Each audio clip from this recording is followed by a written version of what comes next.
Imagine you are the CEO of a multi-billion-dollar organization. One morning you just decide, you know what? I no longer need my board of directors to approve my C-suite hires. Right, just completely bypassing them. Exactly. You just go ahead, you write $1 million check to a retiring executive, and you bring on new department heads entirely on your own authority. I mean, in the corporate world, you would probably be fired by lunch. Oh, absolutely. You'd be packing up your desk immediately. But when this exact scenario unfolded at the University of Kentucky, it didn't just cause a little boardroom scuffle. It sparked this all-out political war. It really did. And the fallout has just been incredible to watch. We're looking at a fundamental clash over who actually holds the keys to a massive public institution. Right, and that is exactly our mission for you listening today. We're exploring a high-stakes power struggle between Kentucky Governor Andy Beshear and the leadership of the University of Kentucky, specifically UK President Eli Capilouto. Yeah, and we're drawing all this from a really fascinating source. Yes, an April 30, 2026 article from the Lexington Herald Leader titled The Governance Rift. So, okay, let's unpack this because honestly, university bureaucracy sounds a bit dry, but this source reads more like a corporate thriller. It definitely does. I mean, we've got million-dollar contracts, social media call-outs, threats of historical downfalls. It's got everything. It does, but, before we really get into those mechanics, Yeah. it's worth setting the stage for how we're going to approach this deep dive. Good idea. Because this situation involves a Democratic governor actively pressuring a university administration, and then you have Kentucky Republicans stepping in to defend specific hiring decisions made by that administration. So it is incredibly politically charged. Very much a political minefield. Exactly. So I want to be clear that as your guides today, we are not taking any political sides. We aren't endorsing any viewpoints here. We are simply reporting the facts and the ideas exactly as they are laid out in the article. I'm just laying it all out for you. All right, our goal is just to help you understand the underlying mechanics of institutional governance, how power actually moves within these massive academic bureaucracies. So let's start with the immediate spark. Things kind of boiled over publicly around April 21st. Governor Beshear stepped up and stated point blank that he was losing confidence in UK's management. Which is a very heavy statement from a sitting governor. It is. And he didn't just make a vague complaint. He pointed to two highly visible, very lucrative hires that he had actually already been criticizing on social media. Right, the first one being the law school dean. Yes, the contentious hiring of federal judge Gregory Van Tattenhove as the incoming law school dean. That appointment caused a significant amount of friction. And second, there was this eye-watering post-retirement job offer for the athletic director, Mitch Barnhart. Yeah, that one definitely turned some heads. I mean, we are talking about a job offer with an almost $1 million salary for a role he would take after he retired from his current position. What's fascinating here is that those two hires, they grab your attention immediately because of the massive price tags and the high profiles of the people involved. Oh, absolutely. But if you look closely at the source material, those hires are actually just symptoms of a much deeper, quieter structural shift. The real issue is a policy change from back in 2024. Wait, so it wasn't a recent rule change? No, this goes back to 2024. That change allowed these specific types of high-level roles to be approved by the university president alone. The administration completely bypassed the traditional requirement for the Board of Trustees to hold a vote. See, this is where I want to push back a little bit. Okay, let's hear it. If we go back to that CEO analogy, let's look at the reality of running a modern university. If you are a university president trying to lock down a top-tier athletic director or, say, a high-profile federal judge, you are competing against other massive institutions. True. The market is highly competitive. Right, so in a fast-paced environment, doesn't a university president kind of need some executive agility? If you have to wait around for a sluggish board vote, aren't you just going to lose top talent quickly to places that can move faster? I mean, it's a compelling argument. Yeah. And honestly, it is the exact rationale used to justify consolidating power in the executive suite. Because it makes sense on paper. In the private sector, moving swiftly is the hallmark of effective leadership. But a public institution operates under a totally different mandate. It's funded by taxpayers. Ah, right. So that board of trustees isn't just a layer of red tape. It is the structural mechanism for public oversight. When a university president circumvents the board, they are removing a critical layer of public accountability. And that removal of oversight is exactly why the governor felt he had to step in. And the way he stepped in was intense. Governor Beshear used his Team Kentucky address to issue a really stark warning. He explicitly said that when leaders start thinking, quote, they are the university, their stellar legacies can end in a very difficult way. That phrasing, a very difficult way, is so loaded. It really is. But wait, the article points out that a Kentucky governor legally does not have the direct jurisdiction to fire a university president. Correct. They can't just issue a pink slip. So isn't going on television to threaten a president's job just empty political theater? Well, it would be empty theater if the governor didn't have access to a very specific, incredibly potent legal loophole. Oh, interesting. And Beshear made sure everyone knew he had it by invoking the 2016 fall of James Ramsey. Remind me, he was the former president of the University of Louisville, right? Yes, North Bell. yes, exactly.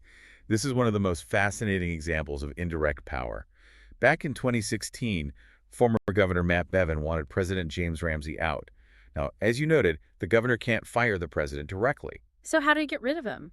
Bevin bypassed the president entirely. He used an executive order to legally dissolve and reorganize UFFL's Board of Trustees. He wiped the slate clean. Wait, he just dissolved the entire board? Completely. He reorganized it and appointed new members. Mm. And since the board is the body that actually does have the power to fire the president, Ramsey saw the writing on the wall and he resigned shortly after. Wow, that is just an administrative checkmate. It really is. You can't fire the boss, so you legally dissolve and replace the people who can. For you listening, just imagine the tension of that dynamic in your own workplace, knowing your boss's boss can't fire you directly, but they can legally walk in and replace the people who do. It's a huge structural reality. And Beshear knows exactly how it works because he was the Attorney General back in 2016. He watched that exact maneuver happen. So his warning actually had real teeth to it. Exactly. But, this power struggle isn't just happening at the very top with executive hires. It's cascading all the way down to the faculty and the staff. Yeah, the centralization of power didn't stop in the C-suite. Let's look at the faculty side first. The source details another massive 2024 change, the dissolution of the University Senate, which was replaced by a newly created Faculty Senate. Which sounds like a minor rebranding. Right, they sound totally identical. What is the actual functional difference between those two bodies? Well, if we connect this to the bigger picture, the difference is massive. Under the old University Senate model, the faculty had actual policy-making authority over academic matters. So they had real power. They did. They didn't just suggest the rules, they wrote them.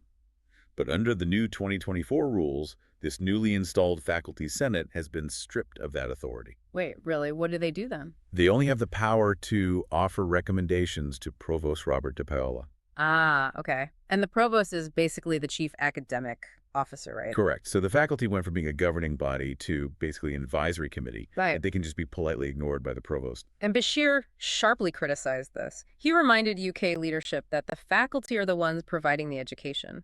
They are the engine of the institution, and the administration needs to work with them directly, not just treat them like a suggestion box. Right. It represents a huge shift toward a top-down management style. And if the faculty were losing their power, the employees were dealing with something arguably even more complex. This brings us to the final major concern from the article, the LLC reorganization. Yes, this is a really critical piece of the puzzle. The administration began transforming certain university departments into not-for-profit limited liability companies, or LLCs. Now, on paper, turning a department into an LLC sounds like standard corporate restructuring. It does sound pretty mundane. Right. So could you clarify the stakes here for the listener? Why did this trigger such massive pushback from the governor? It all comes down to established public employee rights.